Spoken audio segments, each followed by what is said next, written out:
സദസ്സിലിരിക്കുന്ന എല്ലാ കലാസ്നേഹികൾക്കും എൻ്റെ നമസ്കാരം. ഇവിടെ നാടകത്തെ സംബന്ധിച്ച് അതുമായിട്ട് ബന്ധപ്പെട്ട് നിൽക്കുന്ന എല്ലാവരും സംസാരിച്ചു കഴിഞ്ഞു. അപ്പം കൂടുതൽ പറഞ്ഞ് ദീർഘിപ്പിക്കുന്നില്ല, ഒരുപാട് സമയം വൈകിയെന്നറിയാം. എനിക്ക് പറയാനുള്ള 2-3 കാര്യം പറഞ്ഞിട്ട് ഞാൻ നിർത്താം.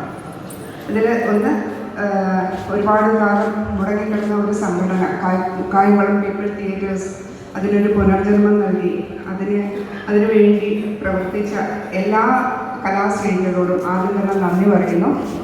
അതോടൊപ്പം തന്നെ ഇന്ന് നമ്മളിവിടെ കൂടിയിരിക്കുന്നത് ഒരുപറ്റം ആൾക്കാരുടെ കഠിനാധ്വാനത്തിൻ്റെ ഫലമാണ്. കാരണം ഈ ഒരാഴ്ചക്കാലം ഈ ഒരു പരിപാടി നടത്താനായിട്ട് അവർ ഒരുപാടധികം ബുദ്ധിമുട്ടിയിട്ടുണ്ട്.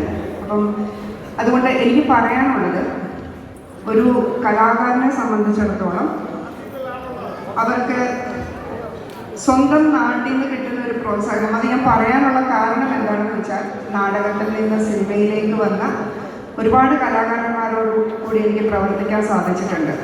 ഇവിടെ ഇന്ന് വരാൻ നിന്ന പ്രമോദിയേട്ടനോടൊപ്പം തന്നെയാണെങ്കിലും ഇതിനു മുമ്പ് വന്നുപോയ കോട്ടയം രമേശേട്ടനോടും അങ്ങനെ ഒരുപാട് ആൾക്കാരോട് എനിക്ക് വർക്ക് ചെയ്യാൻ സാധിച്ചിട്ടുണ്ട്. ആ സമയങ്ങളിലൊക്കെ ഇവരൊക്കെ ഈ നാടകദിനം വരുന്ന സമയത്ത് ഫേസ്ബുക്കിൽ എല്ലാവരും പോസ്റ്റ് ഇട്ട് ഞാൻ കാണാറുണ്ട്. പക്ഷേ ആ പോസ്റ്റ് കഴിഞ്ഞിട്ട് ഏകദേശം ഒരാഴ്ചയ്ക്കുള്ളിൽ തന്നെ അവരുടെ വേറൊരു പോസ്റ്റോടെ ഞാൻ കാണാറുണ്ട്.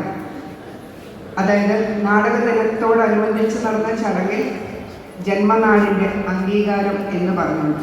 പക്ഷെ നമ്മുടെ നാട്ടിൽ ഇന്ന് ഈ നാടകോത്സവം നടക്കുന്ന നമ്മുടെ നാട്ടിൽ അതിനുവേണ്ടി നമുക്ക് അറിയാവുന്ന ഒരു നാടക കലാകാരൻ്റെ ഒരു ഫേസ്ബുക്ക് പോസ്റ്റിൽ കുറച്ച് കമൻസായിട്ട് മാത്രമാണ് ഞാൻ ആശംസകൾ കണ്ടിട്ടുള്ളൂ.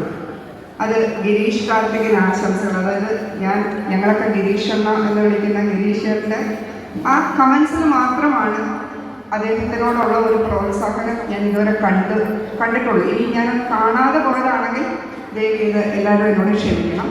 പക്ഷെ അങ്ങനെയല്ല വേണ്ടത്. ഇന്ന് ഇവിടെ ഇത്രയും ക്ഷമയോടുകൂടി നമ്മൾ ഈ ഒരു വേദിയിൽ ഇങ്ങനെ കാത്തിരിക്കുന്നുണ്ടെങ്കിൽ ഇത് ഇത്രയും നന്നായിട്ട് നടത്തിക്കൊണ്ടുവരാൻ അതിലൊരു മുഖ്യ പങ്ക് വഹിച്ച ഒരാളെന്നുള്ള നിലയിൽ, ഞാൻ കുഞ്ഞിലെ മുതൽ കണ്ടുവരുന്ന ഒരു കലാകാരൻ എന്നുള്ള ഒരു നിലയിൽ ഇനിയും ചേർത്ത് പിടിക്കുക എന്ന് മാത്രമേ എനിക്ക് നിങ്ങളോടൊക്കെ പറയാനുള്ളൂ. അത് ഓരോ കലാകാരനും, കാരണം നമ്മൾ ഇതുവരെ ഈ